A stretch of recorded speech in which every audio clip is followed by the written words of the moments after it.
నమస్తే, welcome to our channel. నేను మీ ప్రియాంక కోనేరెడ్డి. కాకినాడ రైతుల 15 ఏళ్ల నాటి కళ ఈరోజు నెరవేరింది.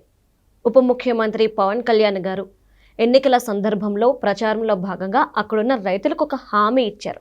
ఏవైతే సెస్ భూములు ఉన్నాయో 2180 ఎకరాల భూములు 1500 పైచిలకు రైతులకి తిరిగి ఇచ్చేస్తాము అని చెప్పేసి ఆ రోజు ప్రమాణం చేశారు. ఈరోజు ఆ మాటని నిలబెట్టుకున్నారు.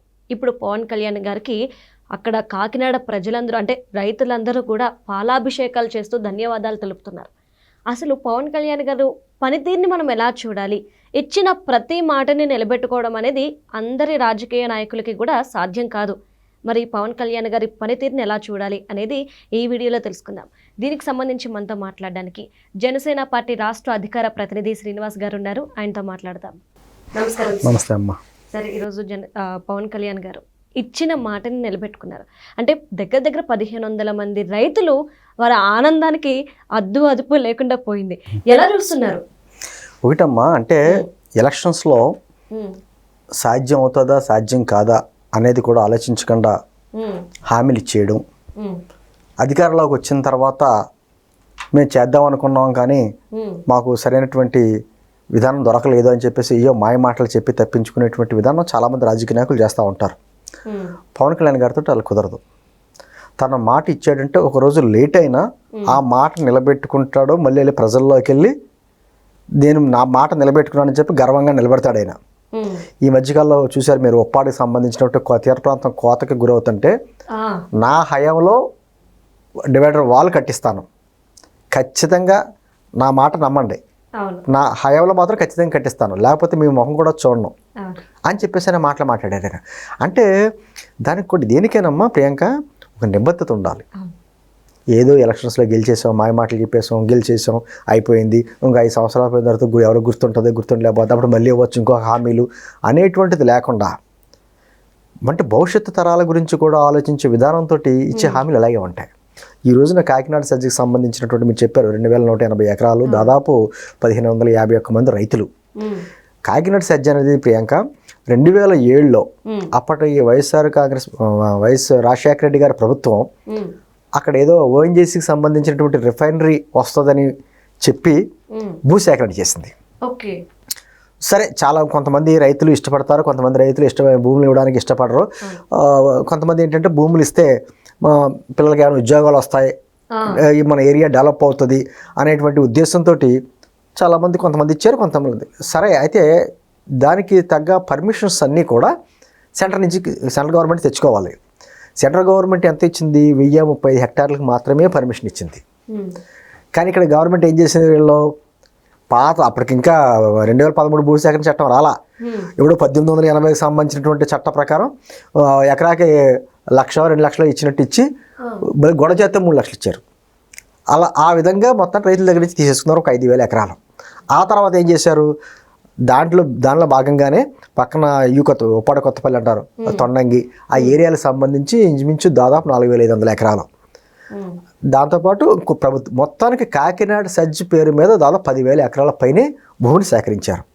ఈ మధ్యకాలంలో మనం చూసాం కాకినాడ సజ్జకు సంబంధించి అక్కడ ఏమైంది, ఏదైతే ఏ కారణంతో అయితే భూములు సేకరించారో ఓఎన్జీసీ రిఫైనరీ గురించి, వాళ్ళేమో రిఫైనరీ పెట్టమని చెప్పి చేతులు ఎత్తారు. మరి ఏ కారణంతో భూములు సేకరించారో అది పెట్టాలి, లేకపోతే భూములు తిరిగి ఇచ్చేయాలి. ఇవాళ ఇండస్ట్రీస్ డెవలప్మెంట్ అని అదని ఇదని చెప్పేసి మొత్తానికి దానికి రకరకాలైన చేతులు మారినాయి. జిఎంఆర్ నుంచి అరవిందోకి కొంత వాటా ఏమో కేఎల్ రావు అంత పేరు ఆయన రావు గారికి, ఈ విధంగా చేతులు మారింది.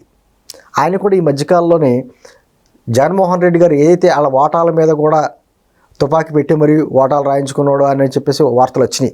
అలా తుపాకీ పెట్టిన వ్యక్తి కూడా వైవి సుబ్బారెడ్డి గారి కొడుకని వార్తలు కూడా వచ్చినాయి. సరే, ఇవన్నీ పక్కన పెడితే ఆ విషయాలను పక్కన పెడదాం. అంటే ఆ సజ్జ విషయంలో ఏదైతే ఏ కారణంతో అయితే భూములు సేకరించారో ఆ కారణంగా అక్కడ పరిశ్రమలు రాలేదు, రైతులకు ఉపయోగం లేదు.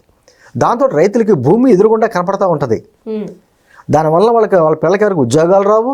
వాళ్ళు పంట పండించుకుందామంటేనే పంట పండించుకునేవారు, అమ్ముకుందామంటేనే పేపర్లు ఉండవు.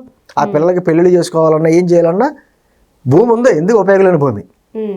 దాంతో దాదాపు 15 ఏళ్ళుగా కొంతమంది ఈ ఇప్పుడు ఎవరైతే 2180 ఎకరాలు ఉందో 1550 యొక్క రైతుల మంది, ఆ రైతులు కూడా చాలా సుదీర్ఘమైన పోరాటం చేశారు. ఓకే.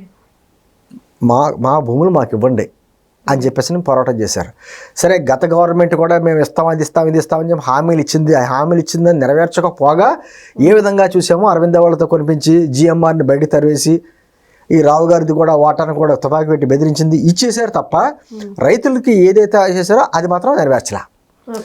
దాంతో ఈ ఎలక్షన్స్కి ముందు పవన్ కళ్యాణ్ గారు ఆ ఏరియా వెళ్ళినప్పుడల్లా అక్కడ రైతులు కలవడం, ఇది మా సమస్య, మాకు భూములు తరతరాల నుంచి వచ్చే భూములు ఉన్నాయి మాటే, కానీ వాటిని వినియోగించుకోలేకపోతున్నాం, ఇటు పంట పండించుకోలేకపోతున్నాం, అలాగని చెప్పి అమ్ముకుంటానికి కూడా అవకాశం లేకుండా పోయింది, కాబట్టి మీరు నాకు న్యాయం చేయాలని చెప్పేసి అడుగుతాం.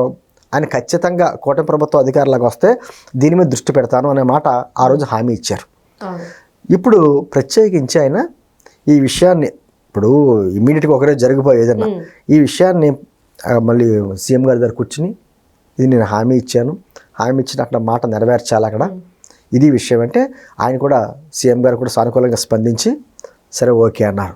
దాంతో ఇప్పుడు ఈ 1551 మంది రైతులు 2180 ఎకరాలకు సంబంధించి భూములు వాళ్ళకి తిరిగి రైతులకు ఇచ్చేసేలాగాను, పైగా వాళ్ళకి ఎటువంటి రిజిస్ట్రేషన్ ఛార్జెస్ లేకుండా, స్టాంప్ డ్యూటీ లేకుండా ఇచ్చారు. దాంతో అంతకంటే ఇంకా ఆనందం ఉంటుంది.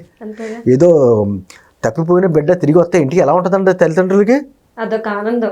ఆ ఆనందం మళ్ళీ అందులోని రైతులకి ఏంటి, తల్లితో సమానం భూమి అంటే.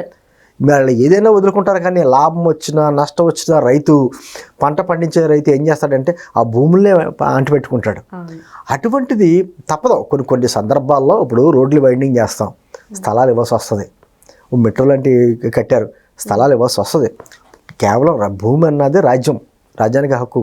కానీ కొన్ని సందర్భాల్లో రైతుల కన్నీరు మీద మాత్రం ఏ ప్రాజెక్టులు కానీ కట్టడం కానీ ఏం చేయకూడదు.